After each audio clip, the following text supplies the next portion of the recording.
যে দামি ট্রেন হাজারো কোটির ডিলের মাঝে হঠাৎ একটা স্টেশনে মারা যায়। দেশের সবচেয়ে বড় ইঞ্জিনিয়ার ব্যর্থ হয়ে যায়, অরবপতিদের শ্বাস থেমে যায় এবং সময়ের প্রতি সেকেন্ডের সাথে কোটি কোটি ডুবে যেতে থাকে। এখন প্রশ্ন এই নয় যে ট্রেনকে ঠিক করবে, প্রশ্ন যে কি একটা চাওয়ালা যার পকেটে একটা ফুটো কড়িও নেই কিন্তু মাথায় পুরো ইঞ্জিন আছে, সে কি এই সিস্টেমকে বাঁচাতে পারবে, নাকি তার একটা সিদ্ধান্ত তার জীবনের শেষ সিদ্ধান্ত হয়ে যাবে? তো চলুন ভিডিওটাকে শুরু থেকে বুঝি।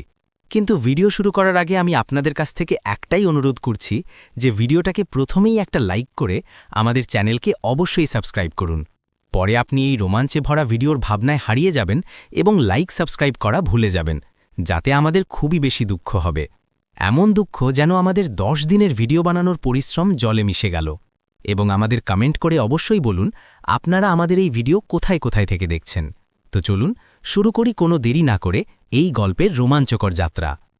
গরমের দুপুর ছিল, সূর্য ঠিক মাথার উপর জ্বলজ্বল করছিল এবং মুম্বাইয়ের ছত্রপতি শিবাজি টার্মিনাসের প্ল্যাটফর্ম নম্বর 4-এ লোহার পট্টিগুলো তপ্ত হয়ে উঠছিল। হাওয়ায় কয়লার গন্ধ, ঘামের দুর্গন্ধ এবং চা চা চার আওয়াজগুলো একটা অদ্ভুত শব্দ তৈরি করছিল। এই শব্দের মাঝে একটা কোণে রামু কাকার চা টপরিতে একটা ১৯ বছরের ছেলে আরব কেতলি থেকে ধোঁয়া বেরোচ্ছে এমন গ্লাসগুলো ধুচ্ছিল। আরব সাধারণ ছেলেদের মতো ছিল না, তার ইউনিফর্মে চায়ের ডাক ছিল, কিন্তু তার চোখে একটা অদ্ভুত চমক ছিল, যেন কোনো গভীর সমুদ্র শান্ত পড়ে আছে। তার কাপড়ের পকেট থেকে একটা ছোট মোড়া বই ঝুঁকছিল, অ্যাডভান্সড থার্মোডাইনামিক্স। সে অনাথ ছিল, দুনিয়ার জন্য সে শুধু একটা চাওয়ালা ছিল, কিন্তু আসলে সে দেশের সবচেয়ে প্রতিষ্ঠিত ইঞ্জিনিয়ারিং কলেজের ছাত্র ছিল। দিনে সে কলেজের ল্যাবে মেশিনগুলোর সাথে কথা বলত এবং সন্ধ্যায় তার ফি ভরার জন্য এখানে চায়ের গ্লাসের সাথে। সেদিন স্টেশনের পরিবেশ স্বাভাবিক ছিল না। প্ল্যাটফর্ম নম্বর 1কে পুরোপুরি খালি করা হয়েছে, পুলিশের নিরাপত্তা বাড়ানো হয়েছে, সর্বত্র ব্ল্যাক কমান্ডো মোতায়েন ছিল। কারণ ছিল দ্য রয়্যাল টাইটানের আগমন। অ্যান্ড দ্য রয়্যাল টাইটান ভারতের প্রথম super luxury high speed train ছিল, যা শুধুমাত্র দেশের টপ 50 অরবপতি এবং বিদেশি বিনিয়োগকারীদের জন্য ডিজাইন করা হয়েছে। এই ট্রেন আজ তার প্রথম যাত্রায় ছিল, যাতে দেশের ইনফ্রাস্ট্রাকচারের জন্য একটা খুব বড় ডিল সাইন হতে চলেছে। এই ট্রেনের সময়মতো পৌঁছানোর ওপর হাজারো কোটির শেয়ার মার্কেট টিকেছিল। দুপুরের 2টো বাজে একটা তীব্র শীষ এবং মাটিকে কাঁপিয়ে দেওয়া একটা গর্জনের সাথে অ্যান্ড দ্য রয়্যাল টাইটান স্টেশনে এসে তো পৌঁছল, কিন্তু থামার ধরন অদ্ভুত ছিল। ট্রেন একটা ঝাঁকুনির সাথে থামল এবং তার ইঞ্জিন লোকোমোটিভ থেকে একটা অদ্ভুত কান ভাড়া হিসহিসের আওয়াজ এলো। ধোঁয়া উঠল এবং তারপর নীরবতা ছড়িয়ে পড়ল। প্ল্যাটফর্মে হুড়োহুড়ি পড়ে গেল। ট্রেনকে এখানে শুধু 5 মিনিট থামতে ছিল, কিন্তু 20 মিনিট কেটে গেছে। ইঞ্জিন স্টার্ট হচ্ছে না। ট্রেনের ভিতরে বসা অরবপতিরা, যারা মিনিটের হিসেবে কোটি কোটি আয় করেন, এখন ঘামে ভিজে বাইরে ঝুঁকছিলেন। রেলওয়ের চিফ ইঞ্জিনিয়ার মিস্টার বার্মা ঘামে লথপথ ইঞ্জিনের কন্ট্রোল প্যানেলে ঝুঁকে পড়েছিলেন। তার সাথে 5টা সিনিয়র ইঞ্জিনিয়ারের টিম ছিল। তারা ল্যাপটপ কানেক্ট করল, ডায়াগনস্টিক টুলস লাগালো, হাইড্রলিক প্রেশার চেক করল, কিন্তু সব কিছু নর্মাল দেখাচ্ছিল। তবু ইঞ্জিনের মুখ্য রোটার জ্যাম হয়ে গেছে, সেটা একটুও নড়ছে না। অর্ধেক ঘণ্টা পর রেল মিনিস্টারের ফোন এলো। চাপ এতটাই ছিল যে মিস্টার বার্মার হাত কাঁপতে লাগল। তারা দেশের সবচেয়ে বড় রেলওয়ে এক্সপার্টদের ভিডিও কলে নিল, কিন্তু কেউই বুঝতে পারছিল না যে দুনিয়ার সবচেয়ে আধুনিক ইঞ্জিনে আসলে খারাপ কি। আরফ তার চায়ের দোকান থেকে এসব দেখছিল। তার পাশে দাঁড়ানো একটা গ্রাহক বলল, আরে ভাই, মনে হচ্ছে আজ এই ধনীদের ট্রেন এখানেই পৌঁছবে। আরফ গ্রাহককে চা দিল, কিন্তু তার মনোযোগ সেই ইঞ্জিনের আওয়াজে ছিল, বা বলা যায় সেই আওয়াজে যা আসা উচিত ছিল কিন্তু আসছে না। সে তার চোখ বন্ধ করল। সেই ইঞ্জিন থামার সময় যে ক্লিপ ক্লিপ হিসিসের আওয়াজ শুনেছে তাকে তার মাথায় রিপ্লে করল। তাকে কিছু এমন বুঝে এলো যা বইয়ে লেখা থাকে না। সে তার জায়গা থেকে উঠল এবং সোজা নিরাপত্তা ঘেরার দিকে এগোল। পুলিশওয়ালা তাকে থামালো। এ কোথায় যাচ্ছিস? চল পিছে যা। স্যার, আমি জানি ইঞ্জিনে কি খারাপ, আরব শান্ত কিন্তু দৃঢ় আওয়াজে বলল। পুলিশওয়ালা তাকে ধাক্কা দিল। চল ভাগ এখান থেকে, বড় বড় ইঞ্জিনিয়াররা মাথা ঠুকছে আর এই চাওয়ালা বলবে। তখনই সেখানে মিস্টার বর্মা, যিনি রাগে এবং হতাশায় লাল হয়ে গেছিলেন, চিৎকার করে বললেন, কি তামাশা এটা? কে এই ছেলে? আরব উচ্চ আওয়াজে বলল, স্যার, ইঞ্জিনের নিউম্যাটিক সলেনয়েড ভাল্ব লক হয়ে গেছে। সেন্সার এটাকে ধরতে পারছে না, কারণ এটা মেকানিক্যাল লক, সফটওয়্যারের নয়। যদি আপনি এটাকে এখনই ঠিক না করেন তাহলে পুরো টারবাইন সিস্টেম উড়ে যাবে। আরবের মুখ থেকে এতটা টেকনিক্যাল কথা শুনে সেখানে নীরবতা ছড়িয়ে পড়ল। মিস্টার বর্মা তাকে উপর থেকে নিচ পর্যন্ত দেখলেন। ফাটা শার্ট, পায়ে হাওয়াই চপ্পল এবং হাতে চায়ের দাগ। তখনই বর্মার পাশে দাঁড়ানো একটা জুনিয়র ইঞ্জিনিয়ার, যার নাম রাজীব ছিল, যে তার অহংকারের জন্য পরিচিত ছিল, জোরে হাসল। হ্যাঁ হ্যাঁ হ্যাঁ, শুনছেন স্যার, এই চাওয়ালা আমাদের শেখাবে যে সলেনয়েড ভাল্ব কি। আরে ও নিউটনের সন্তান, যা তোর কেতলি সামলা, এই ইঞ্জিন তোর দোকানের থেকেও দামি। সেখানে দাঁড়ানো বাকি কর্মচারীরাও হাসতে লাগল। পরিবেশের যে টেনশন ছিল সেটা আরবের অপমানে পরিণত হল। আরবের মুখ লাল হয়ে গেল, কিন্তু সে তার ধৈর্য হারাল না। সে সোজা মিস্টার বর্মার চোখে চোখ রেখে বলল, স্যার হাসুন, কিন্তু ট্রেনের ভিতরে যারা বসে আছেন তাদের প্রতি মিনিট কোটি কোটির লোকসান করছে। আপনাদের কাছে কোনো রাস্তা নেই, আমাকে শুধু একটা সুযোগ দিন। রাজীব রাগে আরবের কলার ধরল, তোর হিম্মত কি করে জীব লড়ানোর? তোর অবস্থায় ট্রেনের সিটে বসারও নয়, আর তুই এটাকে ঠিক করার কথা বলছিস? আরব রাজীবের হাত তার কলার থেকে ঝটকায় সরিয়ে দিল এবং খুব ঠান্ডা আওয়াজে বলল, অবস্থার কথা বলবেন না স্যার, এটা মেশিন, এটা কারোর ডিগ্রি বা কাপড় দেখে না, এটা শুধু সঠিক স্পর্শ চেনে। রাজীবের অহংকার খুব খারাপভাবে আহত হল। সে একটা নিষ্ঠুর হাসির সাথে বলল, আচ্ছা, এতটা বিশ্বাস আছে তোকে? ঠিক আছে, দেখি। সে সেখানে দাঁড়ানো নিরাপত্তা গার্ড এবং রেলওয়ে অফিসারদের দিকে দেখল। শোনো সব, এই ছেলে বলছে যে এটা করতে পারবে যা আমরা করতে পারিনি, তো চলো একটা শর্ত লাগাই। রাজীব আরবের কাছে এলো। তার চোখে একটা শয়তানি চমক ছিল। যদি তুই এটাকে ঠিক না করিস, তাহলে দেখছিস ও চাকা, আমি তোকে এই ট্রেনের নিচে ফেলিয়ে দেব এবং রিপোর্টে লিখিয়ে দেব যে একটা পাগল ছেলে ইঞ্জিনের সাথে ছেড়াছেড়ি করতে গিয়ে মারা গেছে। মঞ্জুর? ভিড়ের শ্বাস থেমে গেল। এটা শর্ত নয়, মৃত্যুর ফরমান ছিল। কোনো সাধারণ মানুষ এখান থেকে পালিয়ে যেত, কিন্তু আরব সেখানেই দাঁড়িয়ে রইল। তাকে তার ক্ষমতায় অহংকার নয়, বিশ্বাস ছিল। আরব একটা গভীর শ্বাস নিল। তাকে তার ফি, তার দারিদ্র্য এবং রোজকার অপমান মনে পড়ল। সে রাজীবের চোখে চোখ রেখে বলল, মঞ্জুর, জান আমার হবে। তারপর আরব থামল এবং একটা হালকা হাসির সাথে বলল, কিন্তু স্যার, যদি আমি এটাকে ঠিক করে দিই, তাহলে সদা সমান হওয়া উচিত। রাজীব হাসল, কি চাই তোকে, চায়ের নতুন দোকান? না। আরব বলল, আমি শুনেছি এই ট্রেনের সময়ে পৌঁছানোর ওপর 100 কোটি রুপির ডিল টিকে আছে। যদি আমি এটাকে ঠিক করে দিই, তাহলে আমাকে রেলওয়ে ডিপার্টমেন্ট এবং এই কোম্পানিগুলোর তরফ থেকে 100 কোটি রুপি চাই, না 1 রুপি কম, না 1 রুপি বেশি। হাওয়ায় যেন বিদ্যুৎ চমকালো। 100 কোটি? সেখানে দাঁড়ানো লোকেরা অবাক হয়ে গেল। মিস্টার বর্মা কিছু বলতে যাচ্ছিলেন যে ট্রেনের ভিতর থেকে একটা ব্যক্তি বাইরে এলো। সে ভারতের সবচেয়ে বড় উদ্যোগপতি মিস্টার সিংহানিয়া ছিলেন। তিনি পুরো কথা শুনেছিলেন। সিংহানিয়া তার ঘড়ি দেখলেন। আমাদের কাছে সময় নেই বর্মা, যদি এই ছেলে কনফিডেন্ট হয় তাহলে এটাকে যেতে দাও। তারপর তিনি আরবের দিকে দেখলেন।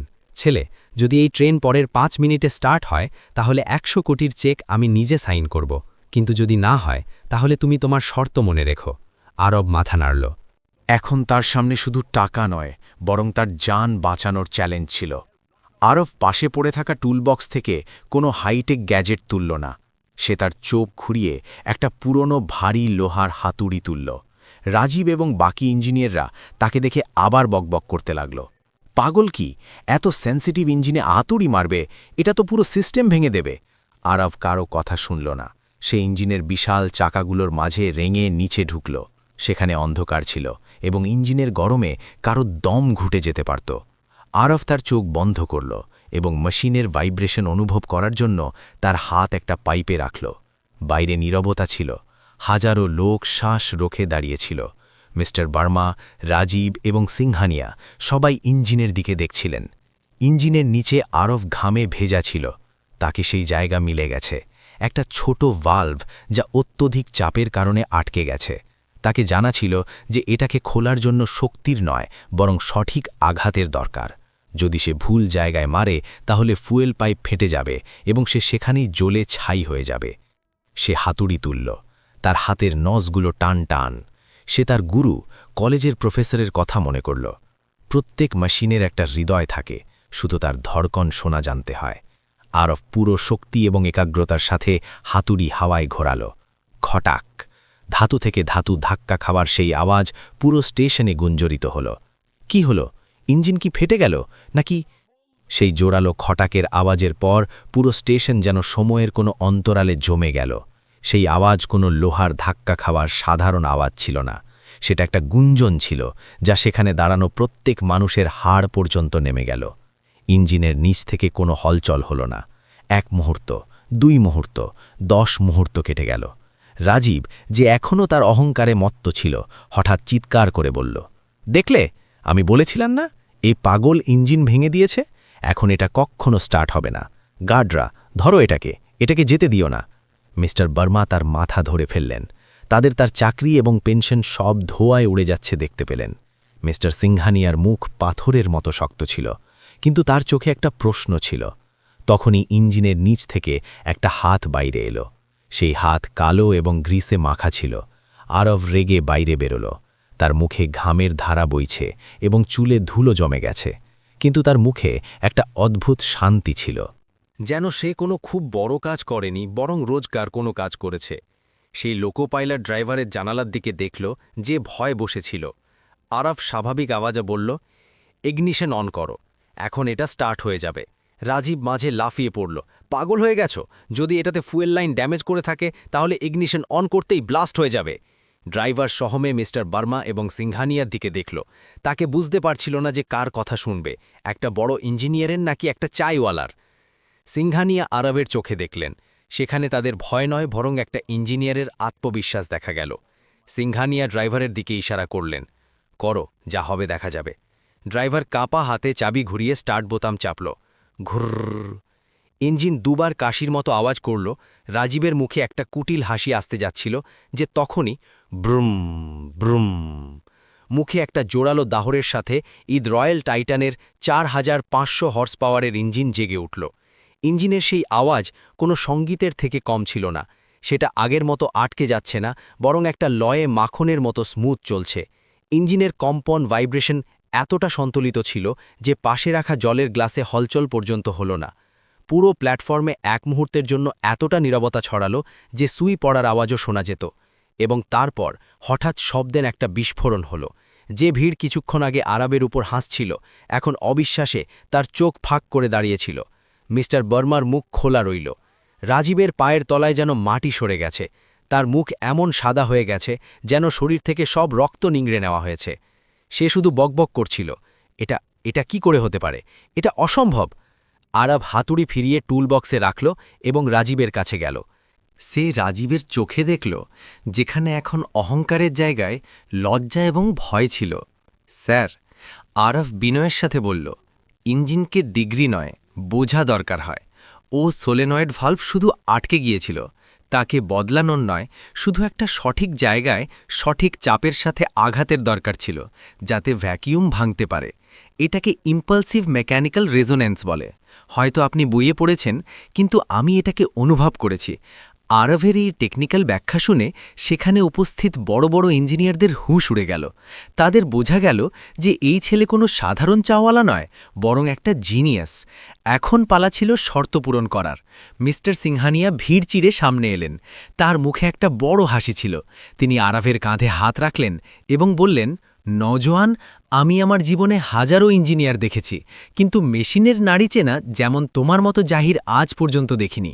তুমি শুধু ট্রেন বাঁচাওনি, তুমি আজ আমার 500 কোটির লোকসান হওয়া থেকে বাঁচিয়েছ। সিংহানিয়া তার অ্যাসিস্ট্যান্টকে ইশারা করলেন। অ্যাসিস্ট্যান্ট একটা চেকবুক নিয়ে এলো। সিংহানিয়া পেন বার করলেন এবং চেকে একটা পরিমাণ ভরলেন। তিনি চেক আরবের দিকে বাড়ালেন। এই নাও পুরো 500 কোটি। যখন আরব সেই চেক তার হাতে নিল, তাহলে তার হাত একটু কাঁপল। এটা কাগজের টুকরো নয়, এটা তার এবং তার মতো হাজারো অনাথ বাচ্চাদের ভাগ্য ছিল। এটা তার কলেজের ফি, তার পরিশ্রম এবং সেই রাতগুলোর উত্তর যখন সে ক্ষুধার্ত ঘুমিয়েছে। রাজীব, যে এখন তার হাড় থেকে বৌখালা গেছে, চিৎকার করে বলল, স্যার, আপনি এটাকে 500 কোটি দিচ্ছেন শুধু একটা হাতুড়ি মারার জন্য? এটা অন্যায়। এটাতে করেছে কি? শুধু একটা হাতুড়ি তো মেরেছে। এর দাম 100 টাকাও হওয়া উচিত নয়। স্টেশনে আবার নীরবতা ছড়ালো। সবাই সিংহানিয়ার উত্তরের অপেক্ষায় ছিল। আরব কিছু বলতে যাবে, তার আগে সিংহানিয়া হাসলেন। তিনি রাজীবের দিকে একটা তীক্ষ্ণ নজর দিলেন এবং সেই ঐতিহাসিক লাইন বললেন, যা আজও সেই স্টেশনের দেয়ালে গুঞ্জরিত হয়। মিস্টার রাজীব, তুমি এখনও বোঝনি, আমি এটাকে একটা হাতুড়ি মারার জন্য দিচ্ছি।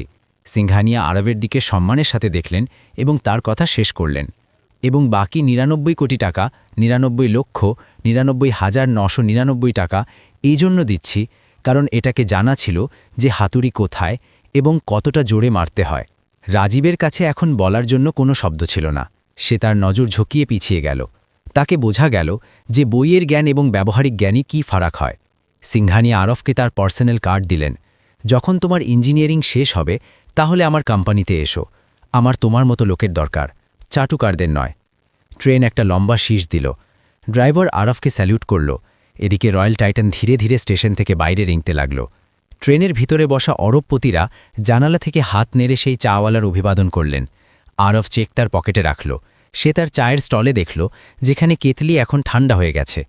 সে তার অ্যাডভান্সড থার্মোডাইনামিক্সের বই তুলল। পাশে দাঁড়ানো ভিড় যা এখন তাকে ঘিরে ফেলার জন্য সামনে বাড়ছে, জয়ের ধ্বনি করতে লাগল। কিন্তু আরব হাত জোর করে সবাইকে ধন্যবাদ দিল এবং ভিড় থেকে বেরিয়ে গেল। সে সোজা অনাথাশ্রমে গেল, যেখানে সে বড় হয়েছে। সেই 100 কোটির চেক দিয়ে সে না শুধু তার জীবন বদলালো, বরং সেই শহরের প্রত্যেক অনাথ বাচ্চার জন্য সেরা শিক্ষা এবং থাকার ব্যবস্থা করল। সে তার নিজের ইঞ্জিনিয়ারিং রিসার্চ কোম্পানি খুলল, যার নাম রাখল দ্য হ্যামার ইনোভেশনস। বছর পর যখন আরব দেশের সবচেয়ে বড় ইঞ্জিনিয়ার হল, তাহলে তার অফিসের দেয়ালে সোনার ফ্রেমে কোনো ডিগ্রি নয়, বরং সেই পুরনো জং ধরা লোহার হাতুড়ি ঝুলছিল। এটা মনে করানোর জন্য যে অবস্থা কাপড় দিয়ে নয়, ক্ষমতা দিয়ে নির্ধারিত হয় এবং কখনো কখনো একটা সঠিক আঘাত পুরো দুনিয়াকে হেলিয়ে দিতে পারে।